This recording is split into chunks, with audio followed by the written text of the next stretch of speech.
Warning: the following audio may contain coarse language and other materials that may not be suitable for a younger audience. The opinions expressed in this audio are solely those of the speakers involved. These conversations may contain spoilers for current media such as games, comics, movies, television shows, and more. Growing Geeks makes no claim to ownership of the various media discussed, simply the opinions expressed. Listener discretion is advised.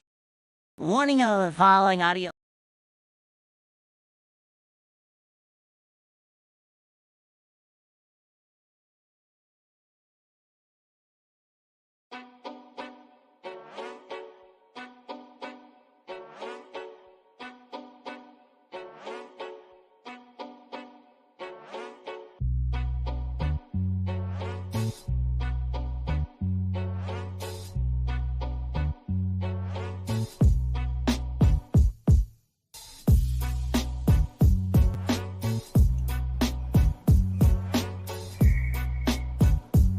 What's going on, people?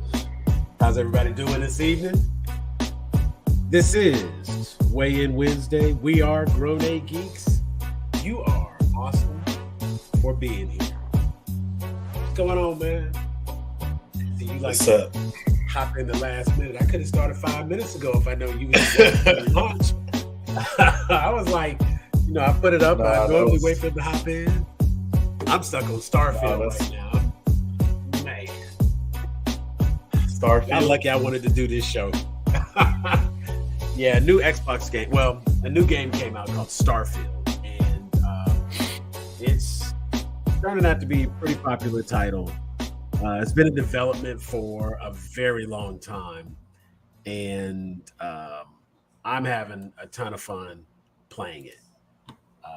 It is called Starfield. It is made by Bethesda, the people who are famous for Skyrim. I'm sure you've heard Skyrim 100 times in the past. Just anybody in the geek community knows what Skyrim is. And I know the name, but I have absolutely no clue what Skyrim actually is. But the fact that you know the name, the fact that you know the name speaks to the popularity. Is that the dragon one? That is the dragon one. Yes. That's funny. But yeah, that is the dragon one. And why can I not type TWIT? Yeah, it's made by Bethesda. They've done the game Fallout. They've done they did Skyrim, which was another really popular title. And now they've got this one, which is Starfield. And Starfield is like an epic space odyssey. Hey, what's going on, Tig? She's you know what? We won't even say the other part as to what would exposure be, but what's going on? How you doing this evening? We are here tonight. We are doing a so you got me. I'm excited to do this episode. I'm very happy. I like this FanCastIt. And you see, I had everything in place. I put the notification up early. I've been tagging everybody. I got my list together. And I had to literally stop myself because I knew I was like, Jeff is not going to want to put all of these people up. And we need to keep it simple, stay with our formula. But I cast so many people. And it's just sad because there are elements of the show Steven Universe, a cartoon that was originally on Cartoon Network, created by Rebecca Sugar. And Steven Universe, in my opinion, gets a lot of interesting critiques because there's a number of people who, of course, are abusing the word woke. And they're like, oh, this show is so woke. It's not that deep. But there's a lot of symbolism in the show, Steven Universe. And there was a lot of representation. And I think a lot of people who may not have felt seen got proper representation.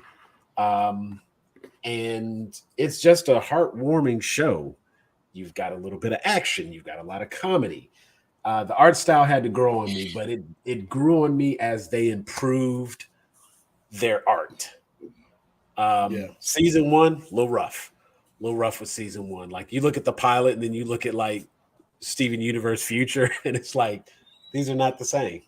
But that's with anything. If you look at season 1 of Family Guy or American Dad and you compare it to the later seasons, it's hell, season 1 of The Simpsons. Oh my God, when The Simpsons were a part of the Tracy Ullman show, not what we're familiar with, and nobody would have thought it to be the iconic show that it is. And I'm a big fan of the show as a whole. Ooh, there we go. My light now I can be seen. You're forgetting I'm dark skinned sometimes. But I'm just a big fan of the show. And yeah, the show, it is comfort food. It is a comfort food show. What are your thoughts on the show as a whole, Steven Universe? I love Steven Universe. I think that it's probably the most emotionally mature and competent cartoon that I've ever watched. And I would be pressed to believe that there's another one out there that's more like smart and intentional in how it chooses to approach all of the topics that it does. I mean, when you think about it on its surface, it is space aliens fighting like an intergalactic war, and Earth is just like caught in the middle, right? That's a tale as old as time. That's Transformers.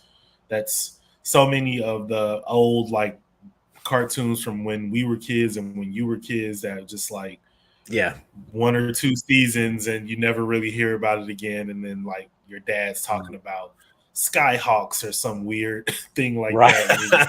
It was Silverhawks thing. Yeah. But yeah, so I think the fact of the matter is what really made all of those shows wasn't necessarily the action, but in a lot of ways, like the implications behind what those actions meant. And I think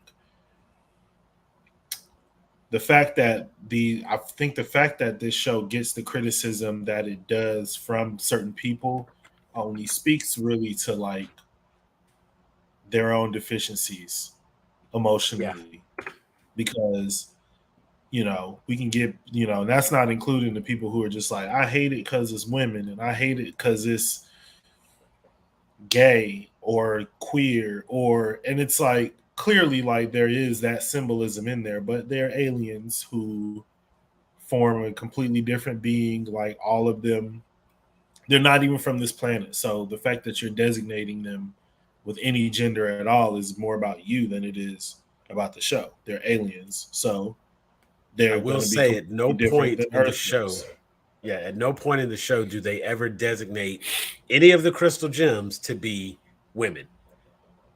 They are probably best represented by women, but as they are hard light constructs designed and created from the gems themselves, there is no specific designation. And since it's an entire society, technically, if we were gonna put that label of it, since there is an entire society of women, that in and of itself is a problem. If you have a problem with that, that speaks volumes. You know what I'm saying? Because it's like, for some reason, we don't have a problem with Themyscira. Yeah, it's okay for them to be all women. There. It's because dudes can get there, and the first time a woman left, she gave a dude some. So dudes see that and they're like, "Oh, cool." Themyscira is not so bad. Yeah, yeah, nah. I think though, like the way that the subject matter emotionally that it chooses to touch on, and for it to have been like targeted towards kids on top of that, you know what I mean? I think that this is kind of one of those things where I was talking about before, where we're missing some of those shows that, you and I had when we were coming up and when your kids were coming up, that really like dealt with kind of just like social issues on the macro and on the micro level, just like how to navigate like the way that you're changing and the world's changing around you. how to navigate, learning more about your family's history and things in the past that, when you find out those things that you weren't told as a kid. And it's a lot about freedom. It's a lot about, respecting the sanctity of life, even in those things that are different from us. You see characters go on different journeys, not necessarily like the same journey. You see people, apologize. You see people admit their wrongdoings. And I think that, and then on top of that, music, I'm hooked with that. Oh, yeah. So, I really, as a person who makes, quasi okay music from time to time when I have free time, I really enjoyed the cohesiveness of everything about the show, like the color palette and the score, the voicing, the music, the things that they chose to do, everything worked. And just this whole, the idea that we're seeing the world through Steven's eyes, and so technically we're seeing the world through Rose's eyes as you watch more of the show. It really speaks to the choices that they make with how they show Earth. They show it that way because it's beautiful. It's beautifully rendered. It's pastel. There's always hope. Even when it's nighttime, the sky's not black, it's purple. You know what I mean? Yeah. Just like little choices like that. The kind of stuck in the 80s, early 90s, synth wave, score underlies everything, even if they're doing something where it's rock or even if they're doing something where it's rap. It has this weird timelessness to it. It's almost like Batman the animated series, where it's we have all this future tech, but you guys are shooting Tommy guns and driving 1985 or 1945 Model T Fords. So what year is this set in? And it kind of has that same time mixiness where it's clearly there's internet, clearly there's TV, but y'all are in a weird synth garage band making horror music about screamo, a horror rock band. Yeah, screamo metal pop. I think overall, just it's not for everybody, but I think the reasons why it's not for some people are things that some of those people need to work on. Just being emotionally mature. I've been talking to people about the reason why I think a lot of dudes love comic book stuff is because everything is solved with fighting, and it's it's just a lot of people who don't know, a lot of people and a lot of men especially who don't know how to process. They process everything through anger.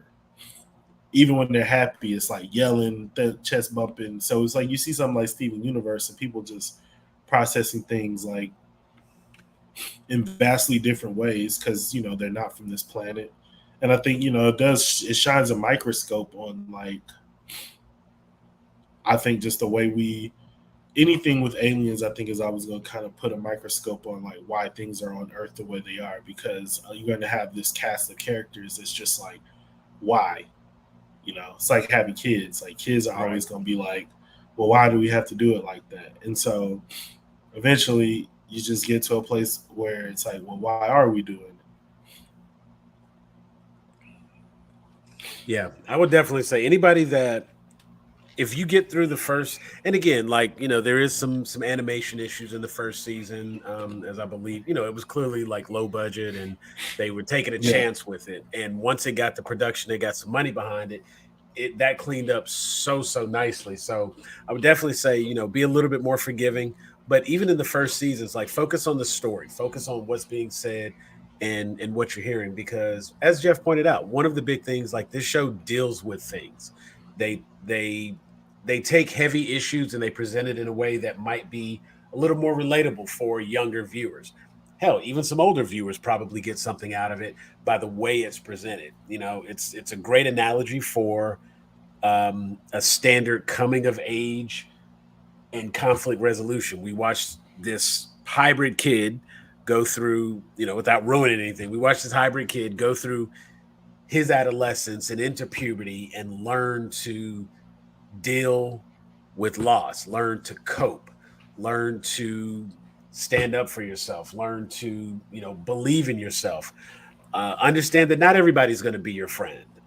Some people just want to fight you. Maybe it's because they don't understand you, or maybe it's just because that's who they are. Um, Thinking about Eyeball, but it's just Right. like there's a ton of different elements in the show, and anybody who gives it a chance, I find more times than not, people can find something in the show that they can absolutely relate to, that they really enjoy, and it's one of my favorite shows. All the way through Future, Yes. watch the movie, the whole nine. It still gets a random view on Sunday mornings when the family's sitting down for breakfast, and we turn on our cartoons.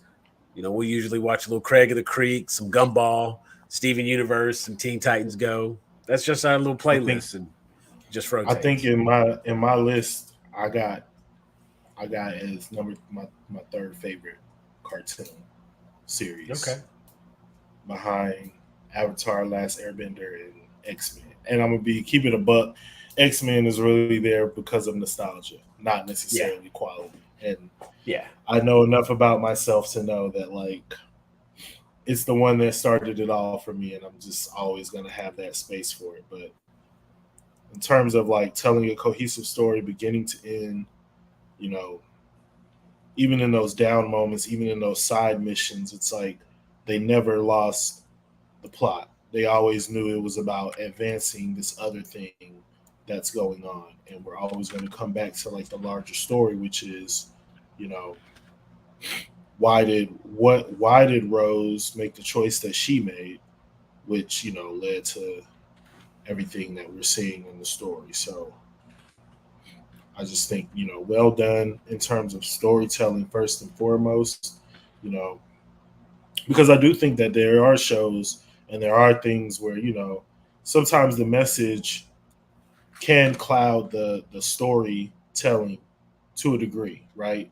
Where it's like, I'm all about representation, but are you doing it in a way that is distracting from the story, or are you doing it in a way that serves the story? And everything that they did was in service of their larger story, which to me is more impactful because I feel like at least when it comes to like black representation, I'm not going to speak for queer representation because I'm not a part of that community. When it comes to black representation, I just want it to feel, it's got to still feel right.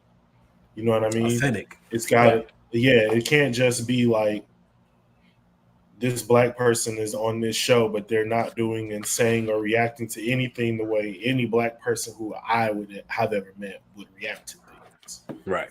And so I felt like even the way that they were telling their story, their love stories, and how they were developing relationships between different characters, telling stories about why things were weird between, the dad and Pearl and all this other stuff. None of that was ever done in a way that was like, we're pushing these issues to the front of the table. And that's not to say it wasn't the goal, but I think they had enough respect for their audience to know, like, if we don't honor this and tell this story the right way, people aren't gonna like understand it. Yeah. Like even something like was it Stevani? Yeah. Like that is, I don't know. It's one of those ones where it's like that made a lot of people, I feel like, uncomfortable. But it's like, because it's like When you in the but it's just the context way of the that we, show. Right. yeah, See, the thing that's is, just it's how like in the we context translate of it. the show, it made a lot of sense, and the way that they discussed it, touched on it, because anytime you talked about fusions, there was a like whole cover your eyes moment in regards to fusion. So when Connie and Steven fused for the first time to create Stevani, there was a teachable moment in that. You know what I'm saying? There was a lesson learned, and it had a lot to do with I mean, we could literally go through and do like an episode by episode breakdown about the stories and whatnot. But I think one of the key things to take away from that was how he was comfortable with Connie. And it was natural and it just felt right as compared to the effort to try and compared to the effort he had to try to fuse with Amethyst or Pearl. Because Amethyst throwing that thing in a circle. Like, I mean, it's the way she was body rocking, and even Garnet, you know what I'm saying? So, but having said that, that just makes me want to get into my casting all the more. And I'm gonna just tell you now, I'm not gonna make the little sheet thing because I'm gonna edit this like I did the Gargoyles one, and it'll be better if we're on the screen bigger and more shots. So I didn't want to keep cutting back to like little heads. Now wait, I can bam. No, we don't have to. I don't have to. Okay, we're not doing it. Okay. I was just checking. I didn't know. Like whatever works for the editing. Okay, so Steven Universe, FanCastIt. This is our live action casting for Steven Universe, and the characters that we selected. We were going to do the main gems. I figured we would do Steven. It would be Steven, Garnet, Amethyst, Pearl as our main cast. And then we can kind of decide if we want to include some of the other people. Definitely need Rose. Okay, Rose is good. And that was the problem I had, because I'm like, if we include Rose, then I feel like we got to include Greg. I got Greg too. Okay, so I got all the people you said. Okay, I have them too. We'll give some honorable mentions at the end, but we'll focus on Steven, Amethyst, Garnet, Pearl, Greg, and Rose. That is going to be our FanCastIt for today.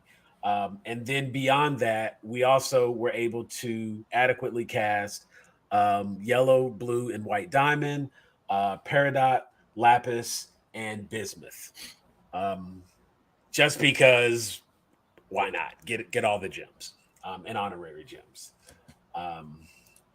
Now, just Tig, if you happen to, when we put out there, if you want to say who your cast is, I'll be sure to have that up on the screen as we discussed. Who do you want to start with? Because I feel like any of the main four, if you take any of the crystal gems, do you want to start with Rose or Greg to kind of get them out the way? Because I feel like you can really set the tone of the show with any one of the gems or Steven. I'll start wherever. I'm more than satisfied with all of my casting choices. Okay. You know what? Let's let one of our viewers, from the viewers, who would you like for us to start with? We have everybody available. We've got all the gems. Does the crowd have a request? Who should we start with? Because I feel like this is such a good cast that, you know what? If no one comes up with anything, I'll start with Greg. But we'll give it just a moment to let anybody type if they want to type. And Tig says she's going to list hers as we go along. Okay. And all right. So let's start with Greg Universe. Kind of one of the people that started the show. Like, if there were no Greg, there would be no Steven. So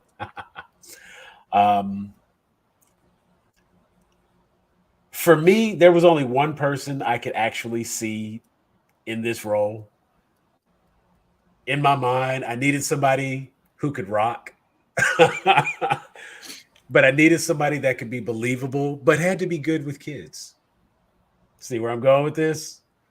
Yes. Of course, we got my man, Jack Black, Greg Universe. Yeah, I mean, he doesn't fit my casting requirements for all the people who watch the show and know, but Jack Black is truly and honestly, he's truly and honestly, like, he would be the number one, like, answer for sure. Yeah. But in Black Steven Universe, who we got? I am curious. Craig Robinson. Yes, that you know what?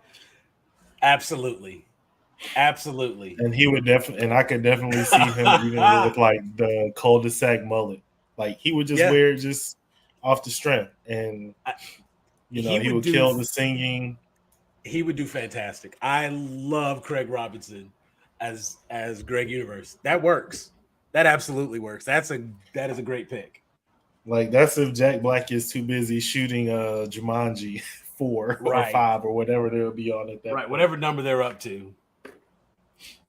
But yeah, I really feel like Jack Black can also, he brings that. We've seen him do real acting, so to speak. I mean, he does obviously a lot of the comedic acting, but he is capable of like drama and being able to bring those emotions out and show us that side. He can do the lovey-dovey bits, he can do the comedy bits, he can do the musical bits. I think it's perfect casting. Craig gives us the exact same thing.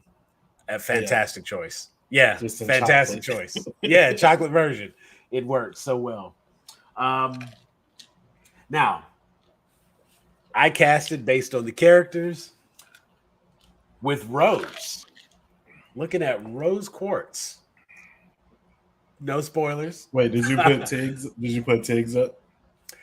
She said that they also picked Jack Black for Greg. So there we go. So we there. And I just think that's yeah. But she did like that. She did like the Craig Robinson. She said she didn't think of him. So, and I gotta say that's a hell of a pick. I like that myself. Um, 4, Rose Quartz. You might like this one. Won't be on your list, but I think you'll like the pick. Bryce Dallas Howard.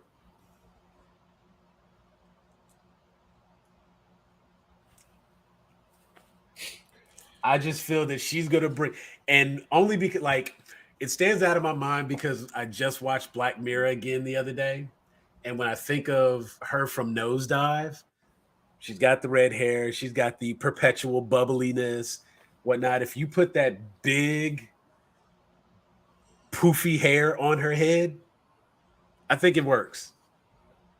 She's got the look, she's got the energy, but we've also seen her in those roles where she has to like be serious and fierce. And if you take something from like any of the Jurassic Parks, that character who's like super serious and all business, I think it's a nice blend. And she gives me the look I'm looking for Rose Quartz.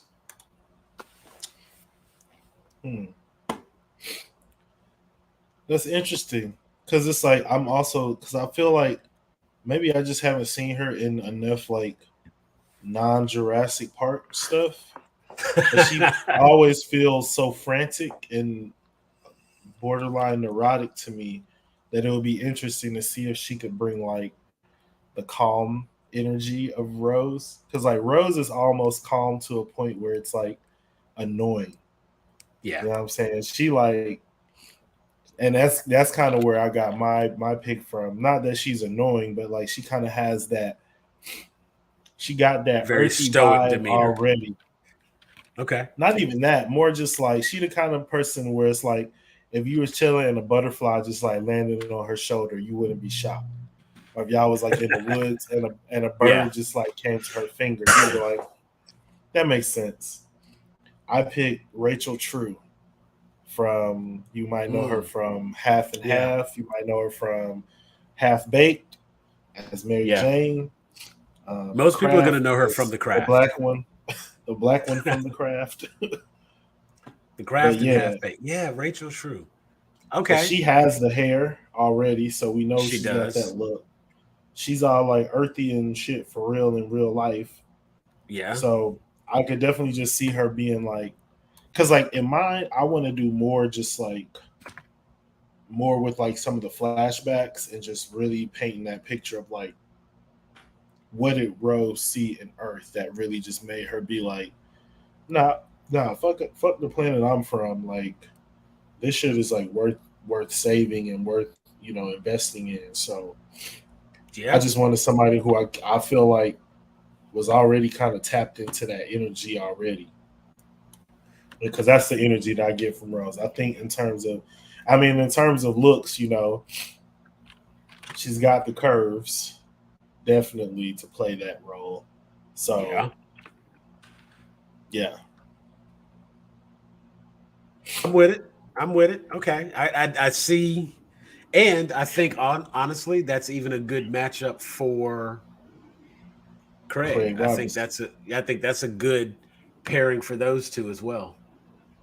Right. Okay, I Like I could can dig it. see, yeah, because I can definitely see, Jack Black making Bryce Dallas Howard giggle. That makes sense. I mean, because you got to have that chemistry has to be there. It has to be believable. But I think, well, I don't want to use that picture. Well, you know what? You'll get the photos later, and everybody sees the casting together. It all kind of come together and makes sense. But I think all in all, she just had the look I was looking for, and paired up with Jack Black, I think was good. But Rachel True and Craig, I see that work, and I could see him being able to woo someone like her. Yeah. Like just silly enough. Tig chimed in. She has Mila Lee. Had to look up Mila Lee. Says the voice of Lifeline. Um, but looking up Mila Lee, okay, I see the look. I see what you did there. Um,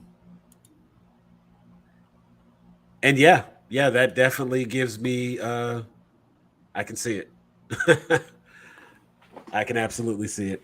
And of course, she does like a lot of voice work anyway, so um, I think that would work out for her. Yeah. Whoever does it definitely gonna have to get that voice right. Cause that's all you see of her for so long that it's just like whatever that voice is has to really like be something worthy of intrigue. Now, my and I've got I've got an alternate for Greg, but we'll get that in honorable mentions at the end. Okay, let's get into the gems. You lead with one this time. All right, I'm gonna just go ahead and start with Garnet, the big dog, the big gun. There you go. I think that I think that Garnet is one of those characters that people like think they like, but don't really like understand very well. And I think that shows up in the show. They see her as she's like the general, and she's always ahead of things. She's the best fighter, and this and that. She's basically like when Rose left, she became the leader of the group.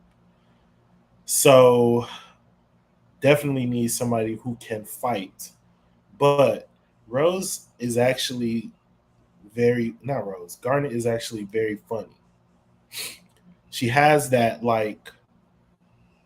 playfulness that the Ruby brings to her, even Right. though it is so her observations are very like humorous, but the delivery is always very stoic.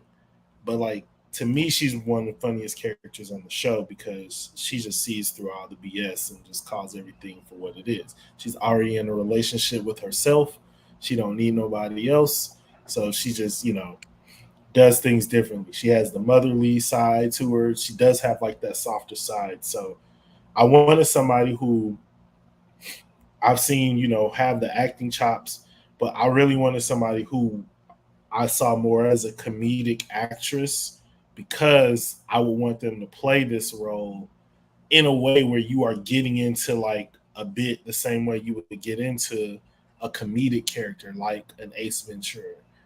Right. But also wanted somebody tall. I wanted Okay. somebody beautiful. You I wanted narrow the somebody list who could now. sing Okay. as well. I bet And we I got the same landed pick. on Coco Jones. Oh, okay. I was a little worried because you was describing my character to a T. Well, that's the Jones. beautiful thing about it. I feel like there's a lot of black women who are in Hollywood who fit that criteria. There was. I actually went through and literally I think everything you mentioned was the criteria I had. And Um, I wanted someone who had a commanding presence. I did want the stature as well. So I did want a tall female. I wanted someone who had the music chops to do what needed to be done. Um, Somebody we had seen be funny, but I also wanted someone who could give us that loving side. Not quite the motherly, but someone who like clearly understands the embodiment of love. And only person I could come up with was the queen herself, Queen Latifah. Hmm. That's my garnet. Okay. I like that pick. Let's see. We're gonna bring up Tig's pick here. She has Lashana Lynch. Okay. She was on my short list for sure. I think especially she has like the bottom half of her face. Like when you put them big sunglasses and the Yeah. afro on her, definitely gone. She got that look. There was someone else who was a real close contender because I was thinking about the hairstyle and everything. And the only thing that kept it was I don't know their capacity for music. But maybe that'll come up in an honorable mention towards the end. Okay, yeah. So I like that. We got Lashana Lynch, we have Coco Jones, and we have Queen Latifah. Moving right along, let's jump into Amethyst. This was actually the hardest pick for me. When I tell you I had everybody else, like it was just coming to me. And there were a couple people that like I've always known this would be this person. And we'll see, and that might have worked in Tega saying she would have put Queen for Rose. That might work in Jeff's movie. Doesn't work in my movie. I need her to be Garnet. But it is an option. But I don't want to take anything away from this casting because I promise you these are like well thought out castings, not just some names we threw together. Yeah. So for Tiana Paris, I really struggled to find somebody that I thought could bring everything together. I did want her to be the shortest in the bunch. I did want her to have the playfulness, and I don't even know the right criteria to state this, but I needed somebody who could portray exactly the kind of person I thought Amethyst would be. And I had to kind of look at some of the roles that she's been in the past to find this person. She's only coming in at 5'5", but still has all the curves to be the right Amethyst. She's silly the way Amethyst is, but we also know that she can like be the person who has that attitude, who has that anger, and can give us that other side that Amethyst is still working on, because she's, you know, she struggles a lot with her self-identity for a while in the show, and it's not until she like later in the series really comes to accept who she is and being different from other Amethysts that she accepts like I'm good enough as I am. So I needed somebody that had those acting chops. I got Tiana Paris. 5'5". I'm thinking about some of the work she's done. I'm thinking about like even the character she played in They Clone Tyrone. You know, I needed somebody. You're getting a bless you from Tig there. When I was looking at everyone's height, I tried to do that muted. No, and it's appreciated. You were muted. You were muted, by the way. We just see you on screen. When I was kind of looking at everybody's height and where they stacked up, surprisingly enough, it turns out Bryce Dallas Howard is a little shorter, but you know, we'll make up for that with the CGI and the way she's on screen. And of course, she's gonna be on a platform anyway. Right. I mean, the dress, the big dress, it's going to cover up the stacked shoes and the boxes she's standing on. It's all good.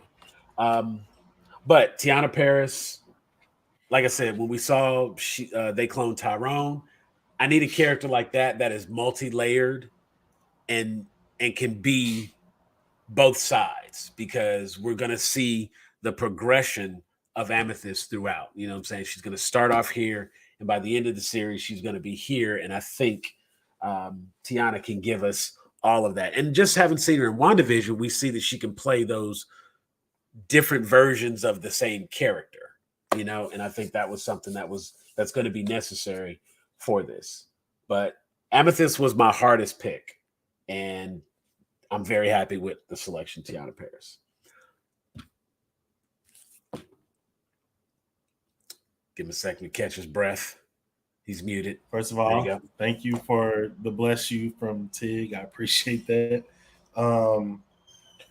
So I agree with what you're saying about Tiana Paris.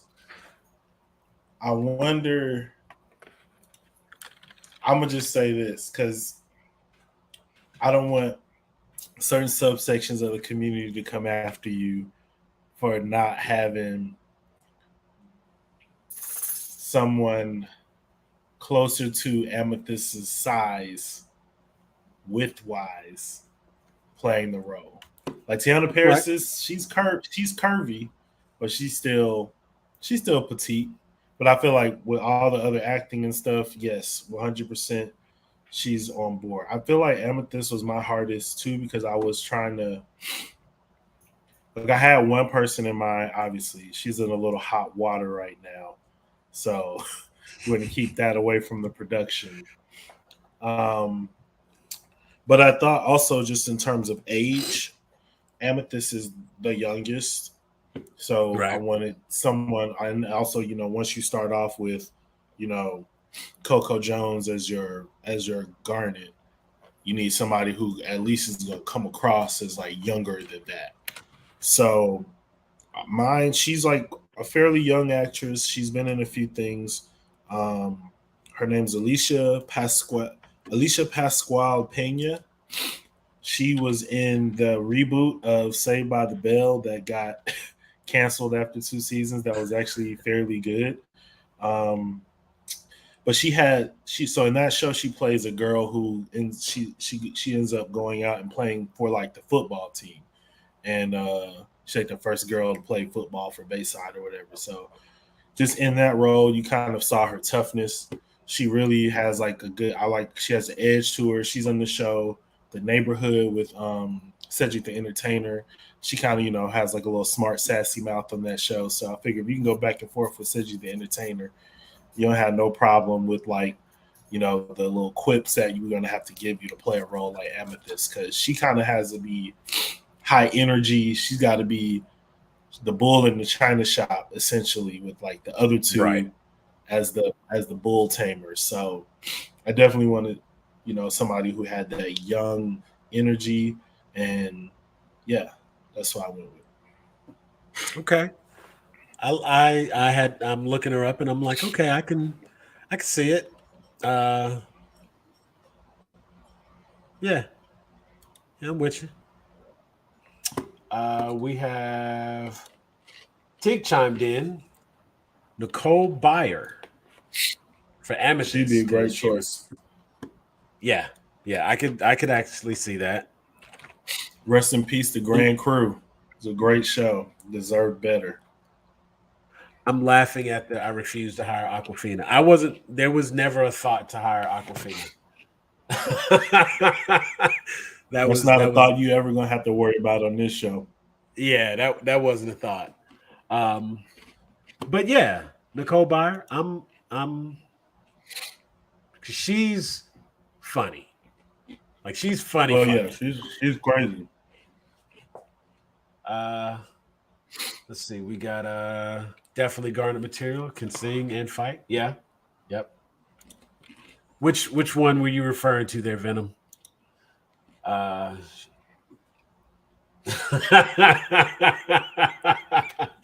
Yeah, she does. She does have the energy. Right.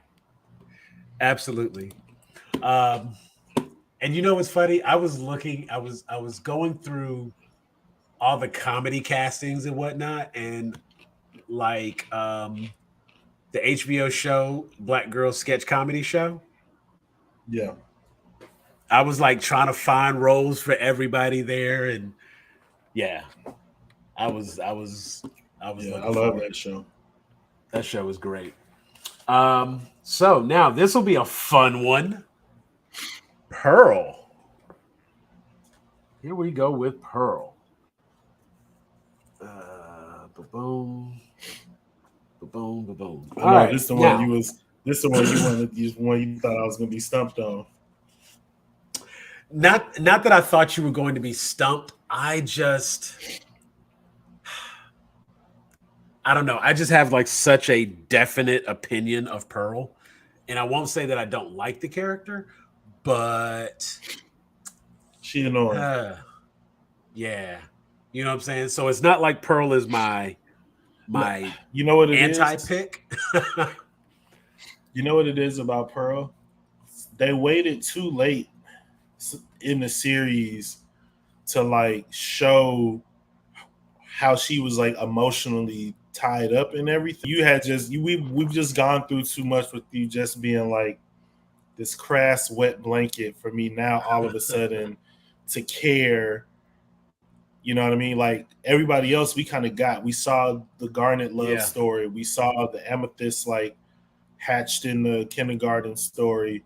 Where was And then like hers was so like far down the hatch that it was kind of just like we just thought you were like this because this is how all pearls are, and you just being loyal to whoever you right? get. But we didn't know the actual emotional tension.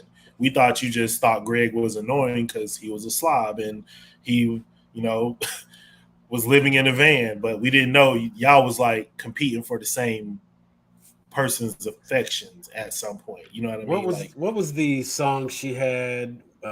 He needs me or she needs me. The one they sang together when they went to the city. No. It was a solo. It was a solo she had with the tuxedo, and I want to say it was right. I don't think that wasn't a solo. That was her, Steven, and Greg, and they all went to like the city to spend some money. That Greg and they stayed in a hotel, and that's when Right. that's when we find out like that's when we had been finding out some of the other stuff because they've been talking about like the fusing, and then they showed like the flashback of like basically Pearl fusing with Rose in front of Greg while he's like performing, and it's like, oof. Oh, it isn't over. Yeah, that's it. That's the song. It's over, isn't it? That's the not Greg a whole bum. No, Greg is. You know what? I mean, he's a beach bum. But hey, like my man said, he be trying to act like he want to be involved. But I know he was relieved as hell when they was like, "We'll take Steven." Like, please. He's like, this looks like gym business. I'll stay out of it. But I mean, you know, if what is it? If every pork chop was perfect, we wouldn't have hot dogs. You got to have your Gregs. Yeah, yeah, You Both Love Me was Steven's song to Greg and Pearl. It's Over, Isn't It? Is the solo. That's the one I'm talking about. That was the first time I kind of looked at her slightly different because, like you said, it is during those episodes where we finally see for the first time it's not just how pearls are. This Pearl is different because of her understanding of things or her lack of understanding of things. You know what I'm saying? Like she's in a new environment, and you know when she's like, I've got to take care of your son because he's the only part of you I have. Like, oh my God, like heart ripped out. You know what I'm saying? It's just like there's a lot of emotion there. But for Pearl, I needed someone, again, keeping the theme of the height and the differences in height. I actually wanted somebody who was tall enough And I honestly thought like if she was even taller, it would be okay because again, camera tricks and the whole nine. But I needed a fantastic actress that I could be bothered to watch, that I somebody that I know I could love to hate. Tilda Swinton. She's such a good actress and I hate her for it. I can see I can't think of she would a definitely role. annoy the shit out of me. You know what I'm saying? But she's also like a strong enough actress to like monologue and hold your attention while she does it. Can't take anything away from her as an actress. And I think she's got just a plain enough look to be a Pearl and have kind of a uniqueness to her in this setting. And I think that's why it kind of works. And I think it also helps. I don't know if you've picked up on any of my casting dynamics, but it kind of fits Rose, Pearl, and then Garnet, Amethyst, the way it builds out. And as we get into some of the other characters, it's a whole other breakdown that fits. But I just thought Tilda Swinton would be the quintessential Pearl. See, oh, there you go. She looks like a bird. She is Pearl. She was probably the first person I was like immediately like, oh yeah, because I always wanted her to be Pearl. So I knew that one. Yeah, right she away. kind of is like a female iRobot. Like, yeah, she just has like kind of this strange look where you could just like change her hair, put her in the whatever, and now, you know, she's Pearl. So I definitely could see that. My pick who you got? was someone I didn't really think about the height, but I did think about.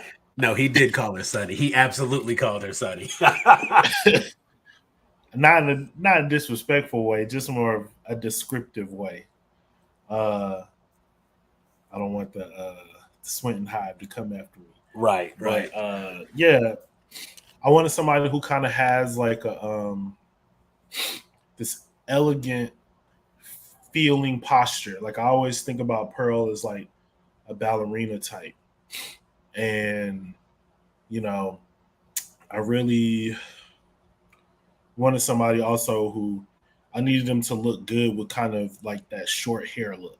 Like, it's a lot of people who, you know, they got the right posture to look, but if you ain't never seen what that head shape look like, I can't risk this on my Steven Universe movie. So it's a whole change. I went with Ruth Negga from she was in the Loving movie.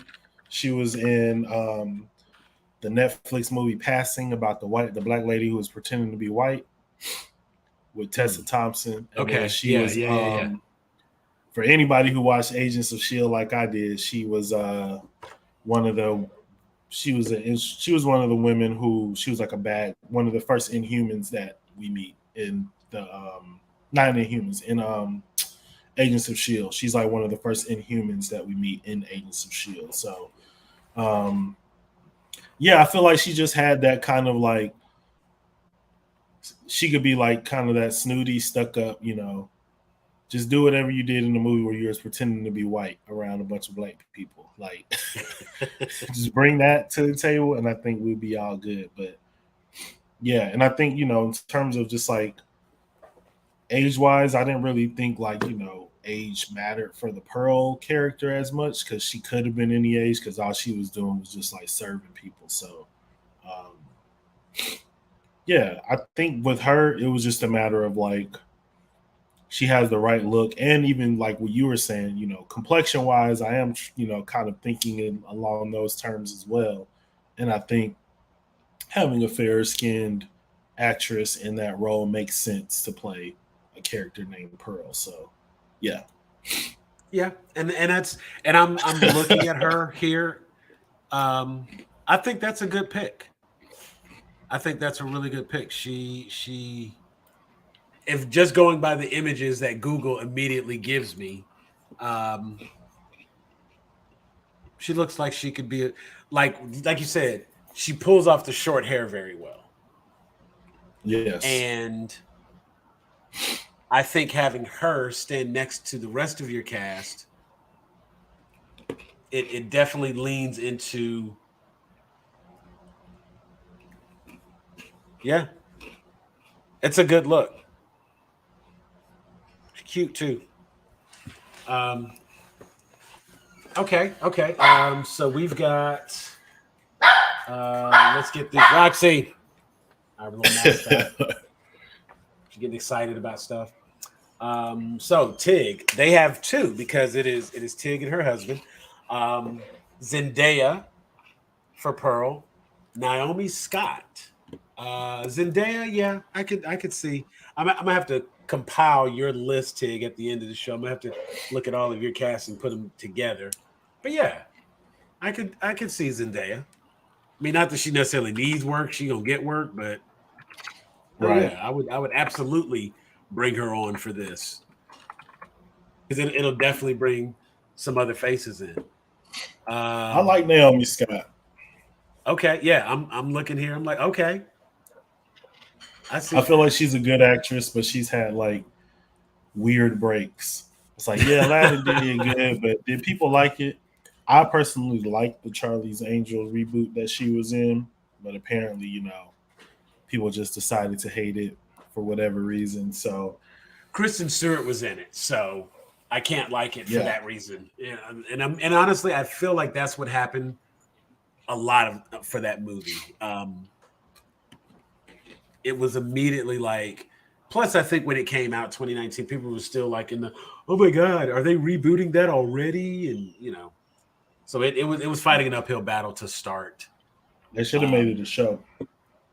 Mm, that could have worked.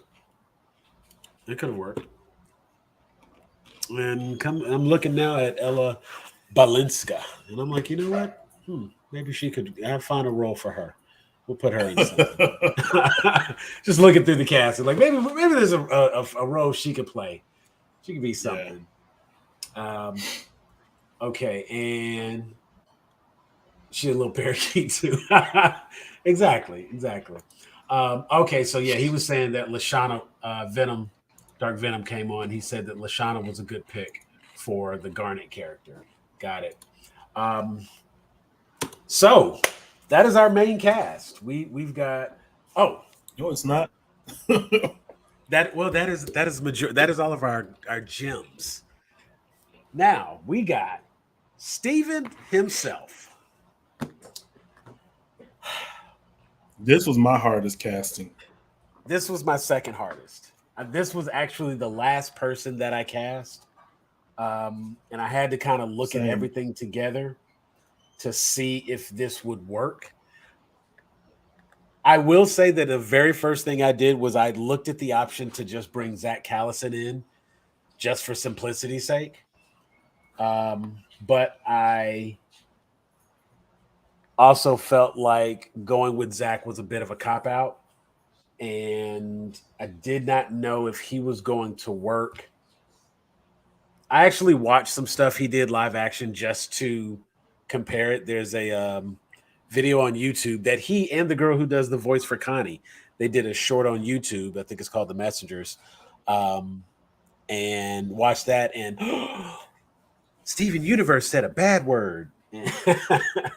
But I do think, credit to him in that I did sit and watch the entire thing. And it held my attention. You know what I'm saying? I didn't immediately want to turn it off. And sometimes when you see people who are primarily known for voice work, especially in something like this, it's very easy for them to just be shoehorned in to only do that. I did not find enough child actors that I was comfortable enough with. So I did have to age up just a bit. But you need a cute kid. You need someone funny. But you need someone that can actually act. Because this is their movie. The movie will be called Steven Universe. And as such, also got to have a name that, works. That when people see, they would be interested. And hey, there it is. Tig is thinking just like I am. Gatton Matarazzo. I don't know who else fits the role for a Steven character the way I picture Steven as a human. You know, like when I think of a real person as Steven, it needs to be somebody that I think just kind of walks around all the time, happy and smiling. And I will say, I don't think I've ever seen, even when Gatton's just like talking, his characters, he always looks like he's kind of like half smiling, you know? And it's like the few things that I've actually seen him do um, outside of Stranger Things, of course, he's he just looks like he's just always having fun. He's still young enough. He's right at 20, but he's got this baby face. So if you want to tell me he's like 15, I believe it. You know, he's going to be one of those Hollywood actors who can continue to be younger, but they got to move now cuz this kid hits puberty again. You know what I'm saying? Like he's going to do like what's the kid that played Adam Warlock? Next time we see Gatton, he's going to be a completely different person. We're just going to look up and like, the hell, did Marvel hire him? What happened? So he's just a lot of fun.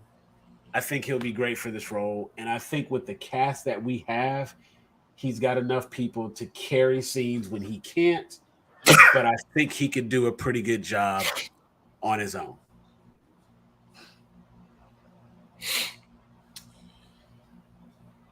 Now, tell me who I should have picked.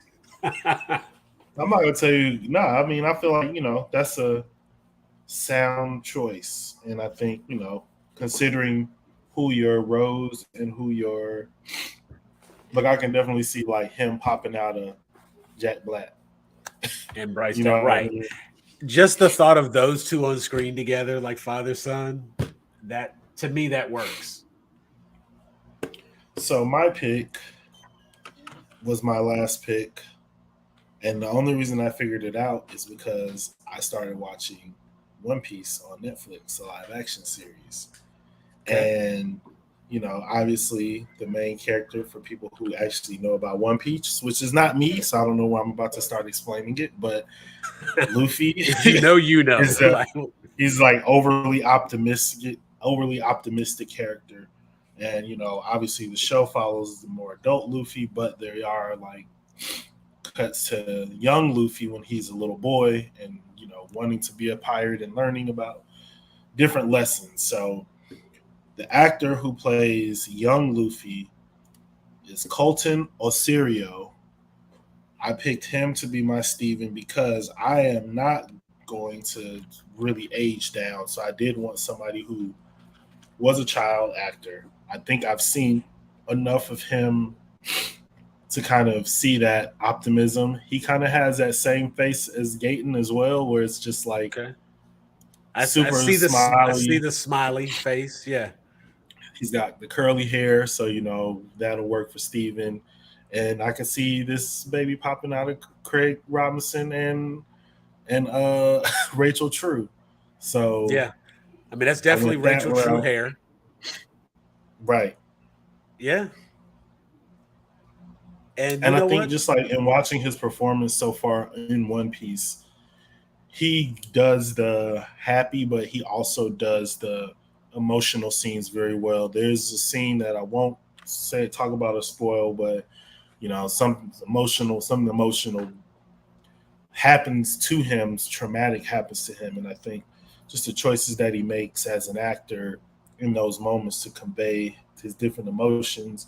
He's given a wide range of emotions, and just as somebody who so far has been in maybe like 10 minutes per episode as a whole, just in the flashbacks, I think he's done a good job being like an impactful character in the show so far. So I'm going to go with him because he also, even though the show is called Steven Universe, like it ain't about Steven Universe. Like it is, but I'm with you. You know what I mean? He's along for the ride in a lot of ways, and so I need somebody who is also going to be able to come in and just let these powerhouse women do what they do and get molded by that. Right. Yeah. And that's why I say those times when the heavy lifting has to be done, if Gatton can't hold it, I think we've got sufficient casting to work around that. I always think it's funny now that like we did that one casting and we had the we had the AI create a casting. Uh-huh. So I looked to see who AI would cast for some of these people, and I thought some of their selections were like, what? But okay. And I think they were just looking at like What they look like. AI is not learned. Let me just say that. AI doesn't get it. So we're yeah, Well, yeah. somebody Steven, at Google show our show to AI, and then it can learn how to cast. right. Yeah, Steven was absolutely the hardest because I mean, like, given that we have all these other characters who have such important roles, you need somebody that can fit that mix. They have to match the look and be, in the right style. Uh, there's another one for Gatton. But see, it's like we just like Gatton because we've seen him in Stranger Things. You know what I'm saying?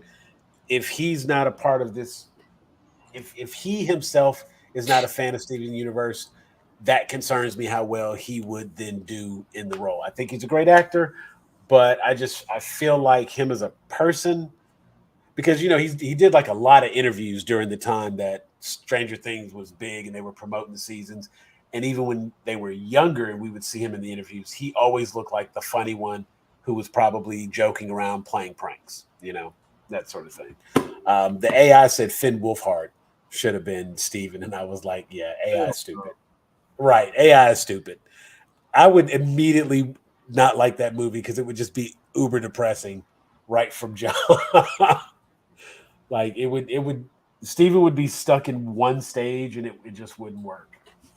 But that was our main cast for Steven Universe. But just for fun, we cast the rest of, like some of the major players. And did you do all three diamonds or did you do blue and yellow? All three. All three. Okay, cool. Yellow diamond. Who do you got for yellow diamond? Actually, you know what? Before we do the diamonds, let's finish out the gems. Who do you have for lapis? All right. So Lapis is an interesting character to me because we almost get to see what gems experience when they come to Earth for the first time, right? Like Garnet and Pearl and Amethyst been there for thousands of years already, but right. Lapis is like new. She's stranded. She has her emotional growth moments, but also she's comedic. She's neurotic. She's small. She has all these attachments to her to make her feel bigger than like what she really is. I picked Quinta Brunson. That's Peridot. Oh, that's Peridot. Never mind. No, that was my Peridot. that works. That works for Peridot. As soon as yes, that actually works really well for Peridot. Okay. Yeah. My lapis. You want me to just say my lapis now? You could do your lapis too. Lapis. I got him confused. Lapis needed the emotion. You got to be able to cry on command. Yes. I picked Journey Smollett. Ooh. Okay. Okay. I think the only other person.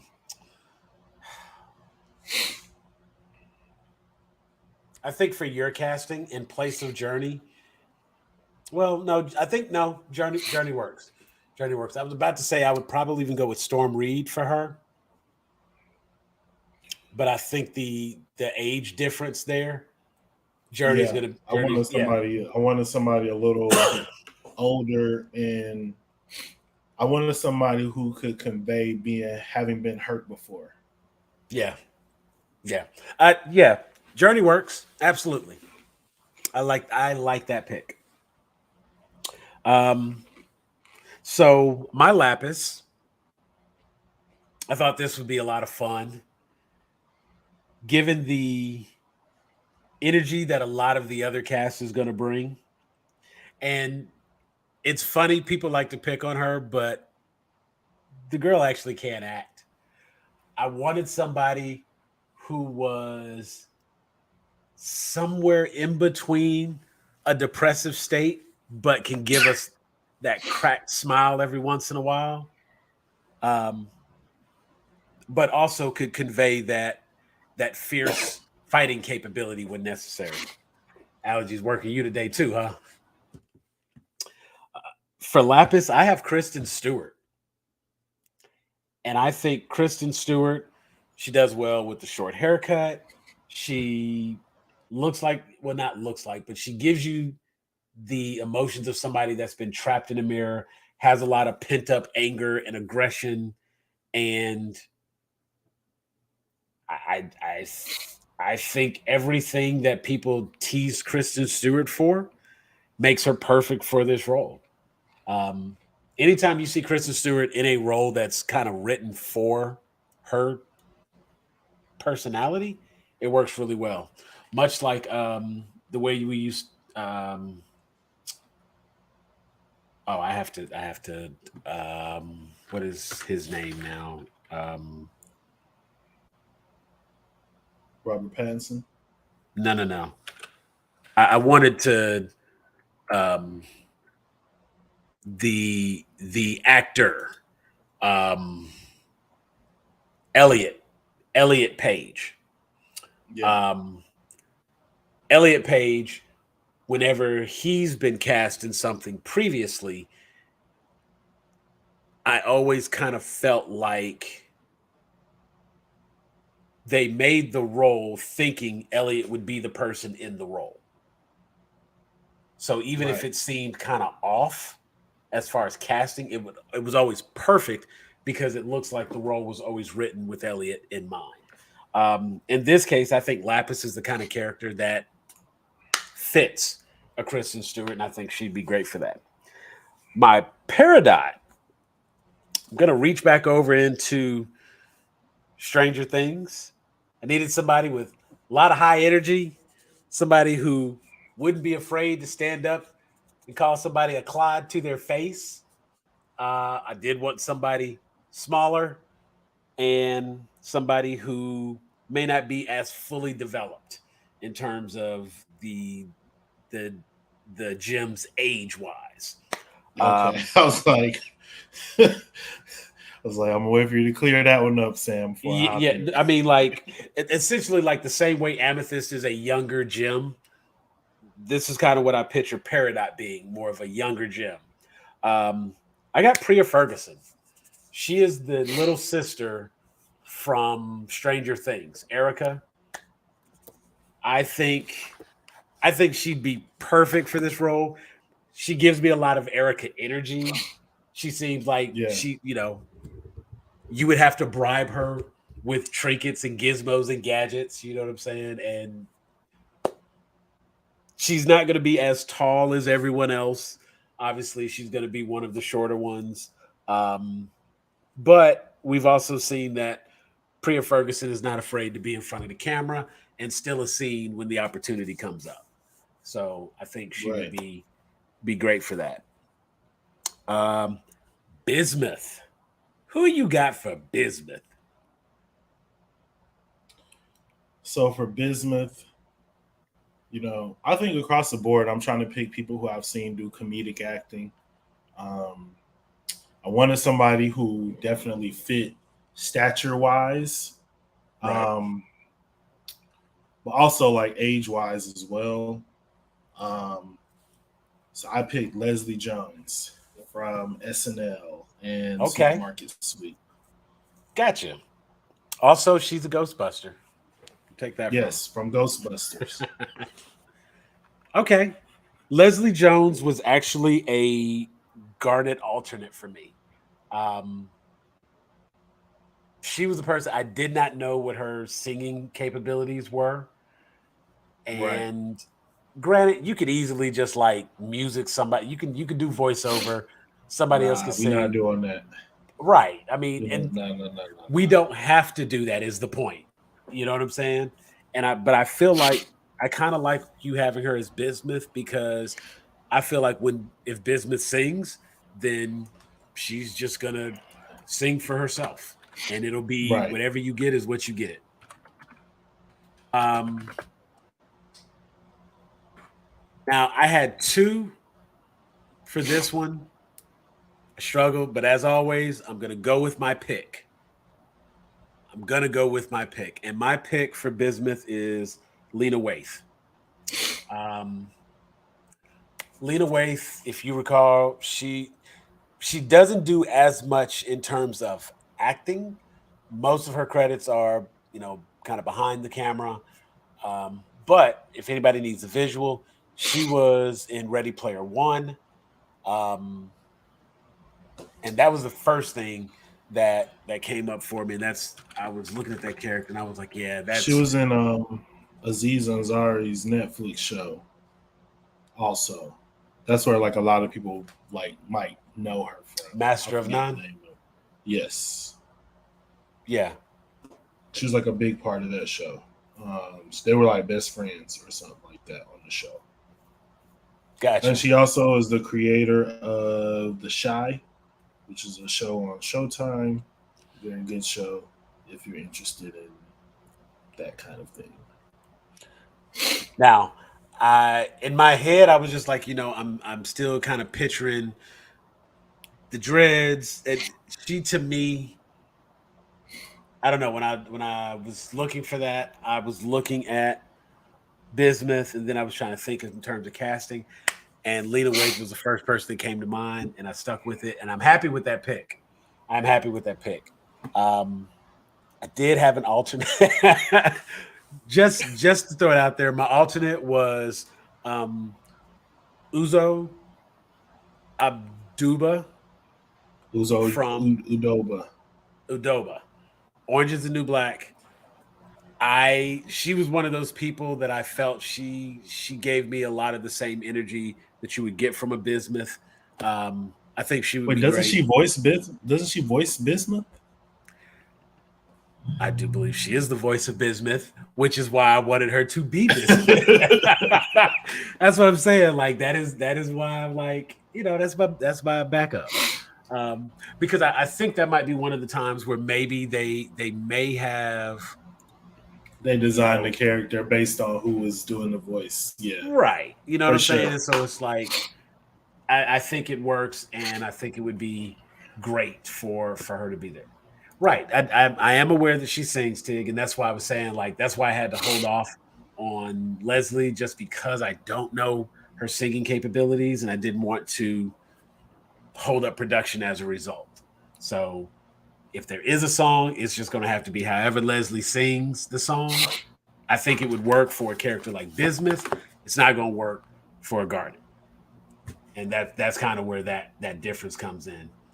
But yeah, a little credit to her. That's why I thought she should be in there. Um, so for Yellow and Blue Diamond, for Yellow And Diamond, White I've got Diamond. yeah. Just Well, I want to do all three. do all three. Okay, I've got a very simple cast here. Gwendolyn Christie as Yellow Diamond, Lily Singh as Blue Diamond, and Salma Hayek as White Diamond.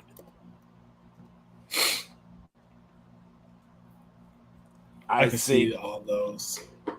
I think Gwendolyn Christie is bringing all the fight energy that Yellow Diamond came with. Um, I think we will get a lot more comedic scenes out of Blue Diamond than we traditionally get. She's also the first one to kind of change up.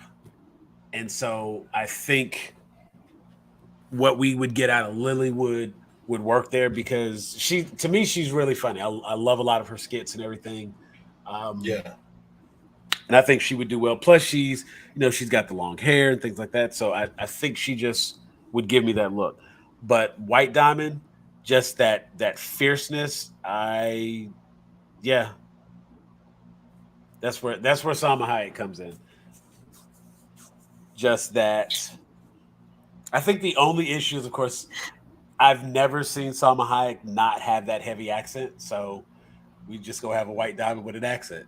And It'll that's, just it'll you just know be what, and that. people can get over it. They will absolutely get over it. But I think, when you look at like the regal stature, and you look at how everybody's kind of staged up, if she's supposed to be the one on top and everything, I needed a person that would almost be like the surprise reveal casting. You know what I'm saying? To get someone like a Salma Hayek to show up and be a part of this film towards the end, I think would be, you know, big deal. And I think she would go great for that. So who are your diamonds? Okay, so for my diamonds, I really wanted people who had unique and expressive faces, because so much of what we see early when the diamonds come in is like close-ups, just obviously because of like the size Yeah. difference. Yeah. Yellow diamond be So I making wanted the people faces, who, boy. yeah, I just wanted people who could really just like, serve with just a look per se, and just give you that emotion just through very up close acting, I guess is the best way to put it. So Right. I picked for my blue diamond Tracy Ellis Ross. Okay. For my yellow diamond, Halle Berry. And for my white diamond, Cheryl Lee Ralph. Because Ooh. I feel like Cheryl Lee Ralph will give you that Ooh. very elegant, like she's, and I think I like that. everybody in the movie, in terms of how they would revere just her, would be able to have everybody fall into those roles a lot easier in respect to her. Um, but yeah, they're all incredible actresses. They all can sing. Um, Yeah.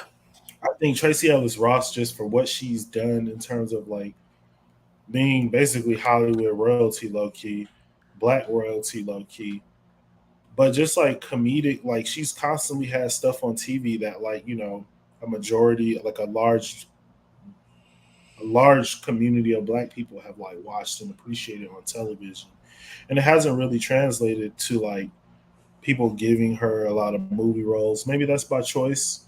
Maybe that's her own doing, just kind of saying like, I just want to do what I want to do, and I don't want to get involved in all that other stuff. But I would love to see somebody like that. Just like her comedic timing is so underrated. She's one of Yeah. those ones, in my opinion. Her role on Blackish often gets overshadowed by, Anthony Anderson, in a way that it often happens in sitcoms. But I put her up there with the Pams and Ginas, in terms of just like holding your own on a show where you're not really even supposed to be the focus. And Girlfriends, that's Black Sex in the City for a lot of people. And Yeah. and I just feel like I would just love to see her in more things. I think she's a great actress. I think she's a great person. I want her in more stuff just so I can see her doing more interviews. I love to see her hosting stuff.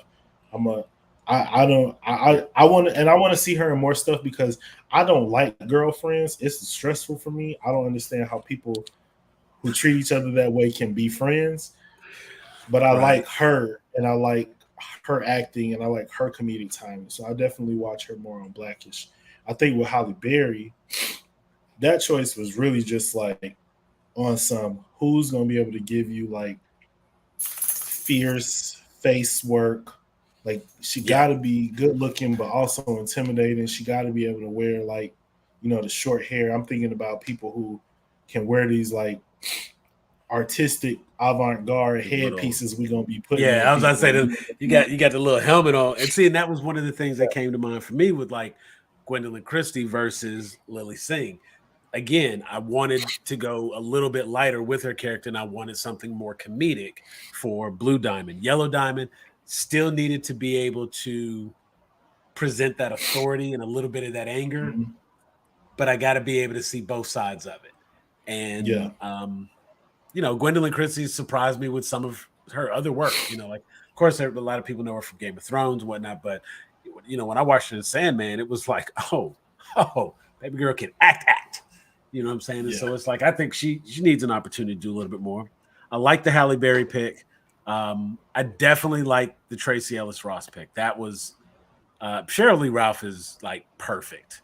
You talk about the queen of gems. Yes, that fits. Hell, that fits in my movie. You know what I'm saying? Like we can make that switch.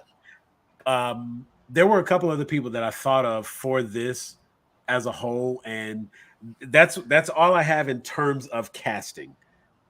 But I was just like, there are other,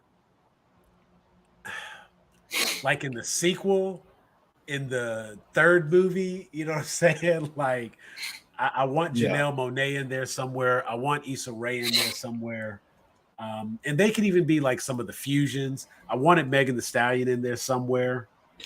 Meg Thee Stallion definitely got to be like the Garnet Amethyst fusion or something.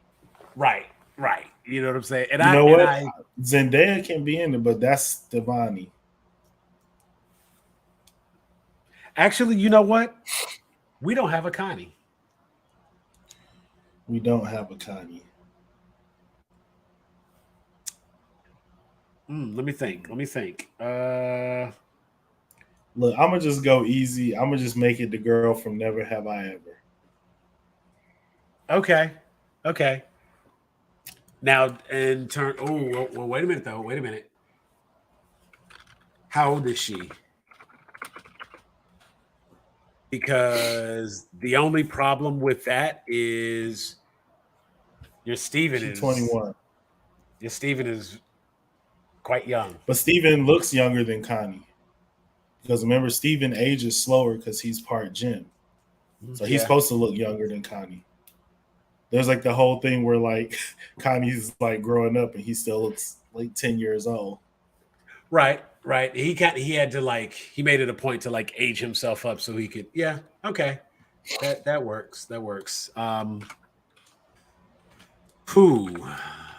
would probably. I'm gonna go Liza Koshy. She older than my girl. She is, but remember, I also have an older Steven. But see, she still looks she's so damn goofy and silly. You know what I'm saying? I would just love to see her out there with that big ass sword. Do you believe her as a nerd? Yes. Like this girl, what's her name? Maitreyi Ramakrishnan. I'm not even gonna try it again. That's as good as it's gonna get. That was honestly yeah. You know what? Ooh, we could throw Iman Vellani into the mix, but I don't want to just get like the popular ones. Marvel Girl, Miss Marvel. Oh, not for me. Not a fan of Iman? No, it's not that I'm not a fan of her. Just not in that role. Just gotcha. I don't know if she comes off nerdy enough. That's different nerdy. Like she's more geek than nerd. She comes across, she's like a geek, but she be fucking up in school. I need somebody who like is a nerd trying to break out of their shell. I mean, that's basically what I got you. Never Have I Ever was all about. Okay, I can see. Ooh, Kate Blanchett as Yellow Diamond. I can see it. That's a good Yellow Diamond. Kate Blanchett was actually. I didn't want her as Pearl. No, not Kate Blanchett. I didn't have Kate Blanchett for anybody. If anything, she would have fallen under the Pearl category. That's probably where I would have put. But see, I Let feel me like look her up. she's See, Kate Blanchett is she one of the ones where I don't know her unless I see her. yeah. Okay, I mean, I I think see the that. biggest issue with She'd be a good yellow diamond for sure. yeah, no, I'm absolutely agreeing there. I can definitely see her as Yellow Diamond. Um, and seeing even having her as White Diamond, like given that she's coming in and just shattering right on sight, she ain't asking questions, she waiting to see. Yeah, sure, that works. You know what I'm saying? Like that could happen. Right. Um, Yasmin Fletcher, the friend from Miss Marvel, just looking here. Huh. Huh. Yeah, I think while I think Liza Koshy is extremely silly and she's always being goofy. She was one of the hosts on what was that? I want to say it was one of the dance competitions. Like she and Shakira were the hosts recently. I can't remember which show it was. Some kind of dance competition. But I think Liza Koshy is very silly. She's known primarily just for like her comedic stuff. And I think her, along with the Gatton, I could absolutely see why he is like why she gets his attention. Say it that way. I mean, I yeah, can of see why course. I could see why she would get his attention. I could also see her like being okay with the weirdness, you know what I'm saying? But I think if she needs to portray something a little bit more serious, I think she could do it. I think she can. Because even when she does a lot of her comedy stuff, it goes deadpan very quickly. And so I think her ability to be serious when necessary and when required would work. You know what? As I'm looking through this casting here, somebody else just came to mind that I think would have worked for Amethyst that I did not consider till just now. Dominique Fishback. I have her on my short list, Dominique but Fishback. I thought she would probably. I would bring her in as a fusion. Because here's the other question. Okay, so like when you get to the place where you have more, where we realize that Homeworld has other diamonds and other pearls and stuff like that.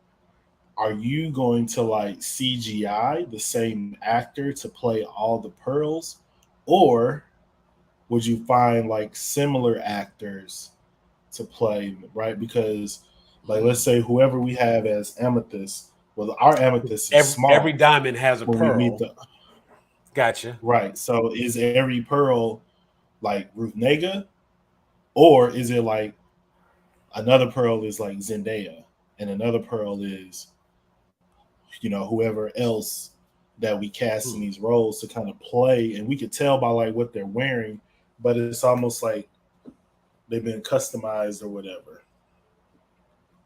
Because what I don't want it to look like is the Johnny Depp Charlie and the Chocolate Factory and how they use that one dude to play all the Oompa Loompas. Yeah. Yeah, we got to go classic Oompa Loompa.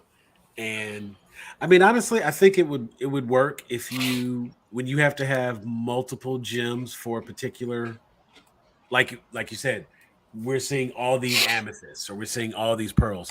I think at that point you just drop out casting, and Yeah. you put it out there. Do how they do the Dora Milaje. Right, you got to Like, have this some of look. them You have are to for real. fit. Right. It's like we know some of them, but some of y'all are just random bald headed black ladies that we don't really know, and we're not gonna focus on y'all, and that's okay Right. too. I mean, you have to have background. You have to have background actors. And that is hell. That's part of what they're talking about right now. Is not being able to use a person's likeness. Go watch that video. We're not getting into that. But Yeah, you know what I'm saying? I think it would do very well to, and not to even say like, oh, if you have speaking lines, then we'll get a name in there. But I think if they have any lifting in a line, you know what I'm saying? If it's more than just like these two interacted and they had to talk, if there's like a scene that involves that person, then we can bring that person in for that role. If it's a major interaction, because I mean, there's still other gems, other like main character gems. Because there's always room for a Jasper. There's like you said, all the fusions have a spot. Now the fusions are probably still going to be CGI because that person got to be giant lady. You know, yeah, but we'll mocap it. right. Um, but then even when you leave Earth and you start heading towards Homeworld, um, just some of the random gems that you encounter along the way, um, Blue Agnet, um, that one little mean gem that can't remember her name, but that one little mean gem that was flying around. The first one on the ship when they captured Steven, they were taking him back. But yeah, there would definitely be a way to include more names, and there's plenty of roles for other people. I think these characters here are the core characters, because then there's still plenty of human characters that need roles. You know what I'm saying? You could have got the Pizza Sisters. They could have roles. Lars, Say Sadie. You know what I'm saying? Sadie Sink. the mailman. Right. You know what I'm saying? Um, you got Godfrey. You got who was the guy that had the podcast? It was like Onion. no, Onion was Vidalia and Sour Cream's brother, Onion's Vidalia's son. Yeah, no, I Um, had said that before. I heard you talking about the blog people, but it's the right. people they own the fry pit or the Yeah, fry. yeah. And just the bits, please. I Yeah. mean, there's a lot of human characters that can still have casting. So there's roles possibly for some of these other people out there. Um, but yeah, just as I'm sitting here looking at it, I think Danielle Fishback might have been someone that I could have considered casting for Amethyst. Um, and of course, if I'm gonna say Danielle Fishback, then maybe Chloe, but nah, I don't know if Chloe's ready for that. Um, I had her on my list though for Amethyst. yeah, again, just a certain look for Amethyst.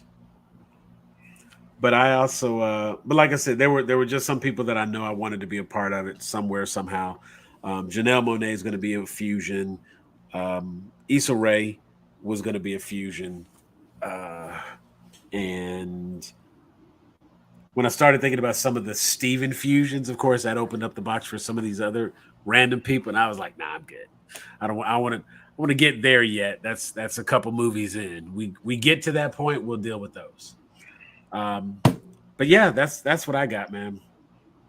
And I think that's some choice casting you had there. Liked a lot of those picks. I like that Kate Blanchett as Yellow Diamond. That was a good pick, Venom.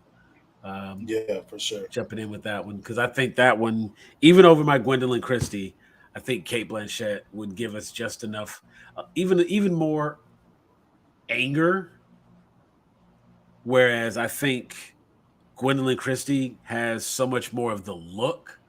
I think Kate could pull off like if we do a segment where we just focus, and as we were talking about, as Jeff mentioned, with them being someone where they have to be a little bit more expressive with their face. Um, Kate Blanchett has a little bit of a blank slate for face, So that would give her the room to do a lot more. Yeah, she iRobot face too. Right. So I think that would, leaves her to be very expressive if necessary, because she's very, very blank in general. What else you got? That was all I did. Yeah, those are all the ones I did. Like I said, I just, my apologies for all the Connie fans out there. It wasn't intentional. It was really more the Well, focus on. it was really one of those things where it was like we didn't really talk about, like, a lot of times we do talk about like what is the story we're telling, and it's like there's a lot for Steven Universe. So it's like, is it a show? Is it a movie? Is it?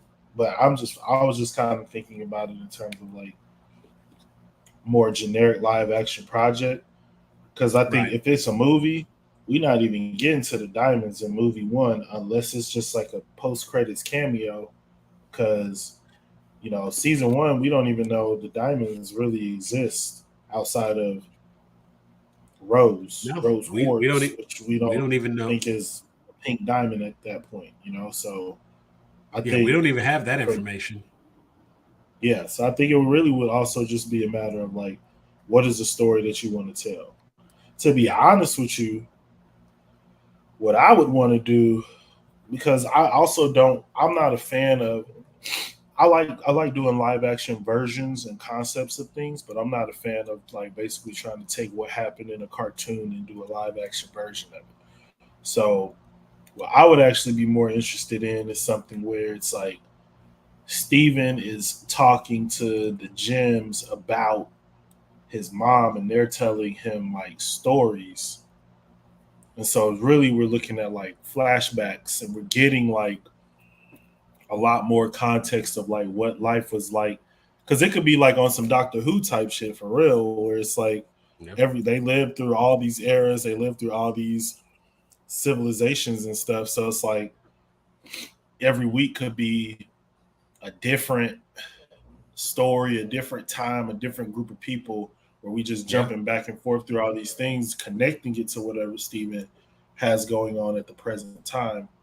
But you're not just basically saying like, all right, we're going to take the exact story from season one, and that's going to be movie one, and then the story from season two. It's like we can tell the story without retelling it the exact same way. Yeah, I think even as a live action adaptation, um, there's a little bit in there that needs to change just Because you're not for. gonna have 30 episodes and then tell us about Rose Quartz. It's like, Yeah, no, fam. Like, because in this original show, we didn't even know nothing. It just came yeah. on and Steven was a gem and all this stuff was going on. So He was you're gonna have learning to to be a reorganize. crystal gem because everybody else had gems in their body and he had a gem in Right, his body, and that's what it was. And then of course as you go right. through and it's a bit of a journey. So I mean, I would like the idea of, if it's a live action, I would like to maybe do 8, 9 1 hour episodes. Yeah. Um, you know what I'm saying? And build up enough of the casting and story um, to earn us a season 2 and season 3, so that we can tell this full story. And some of it does get Mean is a revealed great in flashback, and I think that would be a good way. Yeah, yeah, that's yep. See, and it's funny because like I'm looking at her, the first thing that comes to mind is her smile, that big smile she has, and I'm like, you know what? That's what I was looking at with Tiana, that big smile. Because there's one image, and when you get ready to do it, in fact, I'm gonna send this one to you because there's one image of Tiana that I want you to use, because I think it showcases what I was thinking of in terms of my amethyst. And Venom, just so you know, Tiana Paris was my pick for amethyst. Um, and of course, her being like, she's one of the shorter ones. She's 5'5", and just the way it all worked out. But yeah, I would definitely say that how the show is presented or how the movie's presented, which way you pick or the way you go about it is going to certainly factor into the presentation. And your idea of doing episodic series works. I want to do, like I said, 8 to 10 episodes, hour long series, and shoot for a couple of seasons.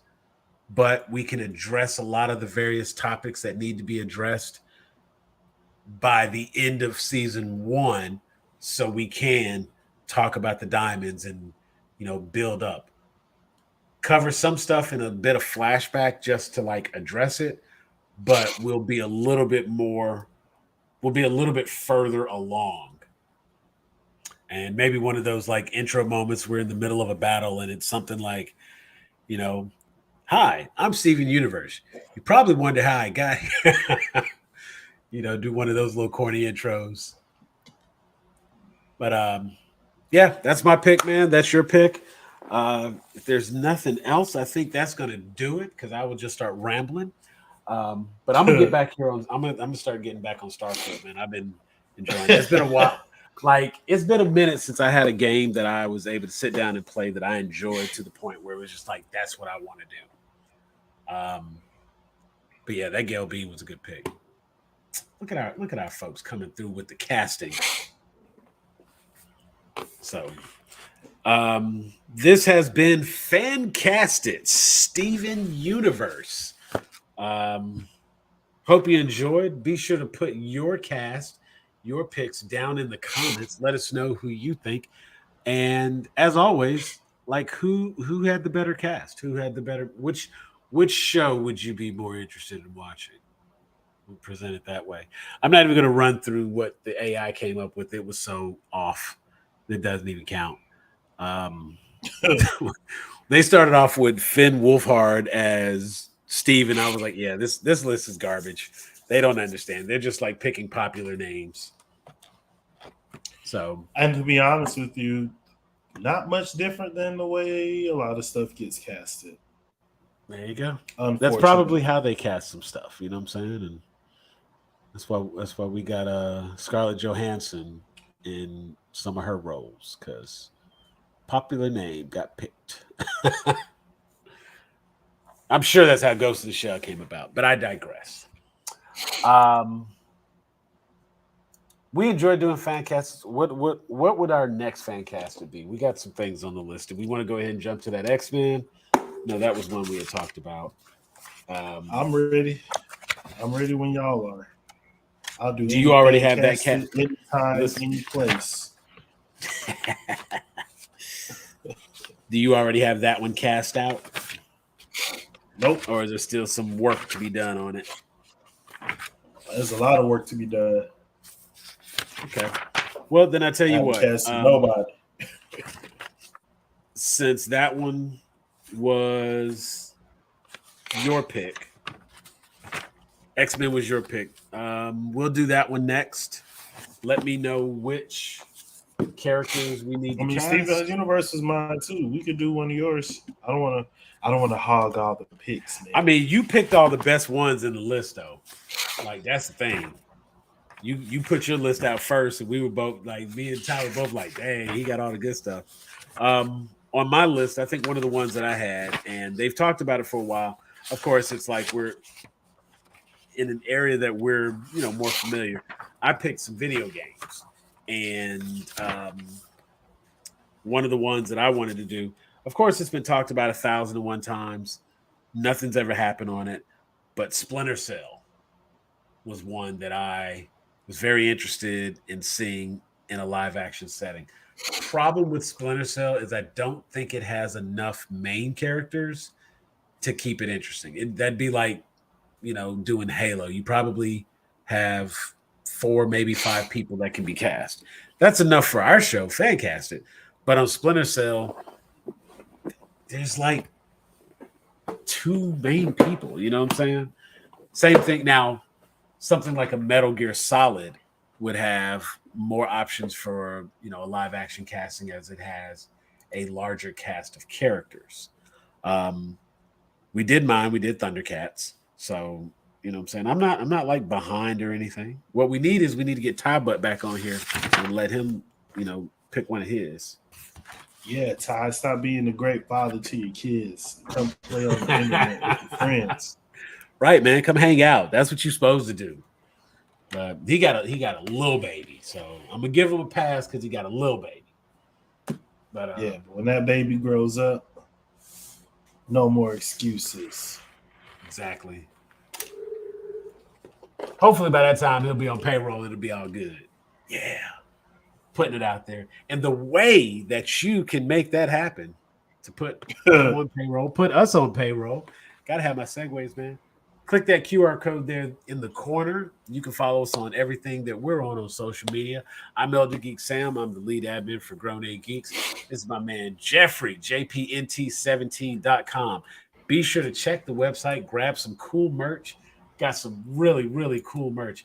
I have a very, very cool Spider-Man t-shirt. It is not exclusive, but it is a very, very, very cool limited edition Spider-Man t-shirt. Can I say that? Can I say limited edition? Yes. I have a limited edition Spider-Man t-shirt that I got on the website jpnt17.com. So be sure to check that out. This has actually been our show, FanCastIt, here on Weigh In Wednesdays. For myself, Elder Geek Sam, and my co-host Jeffrey, we're going to get out of here. We're going to holler at y'all next week. But for now, we are out of here. Peace.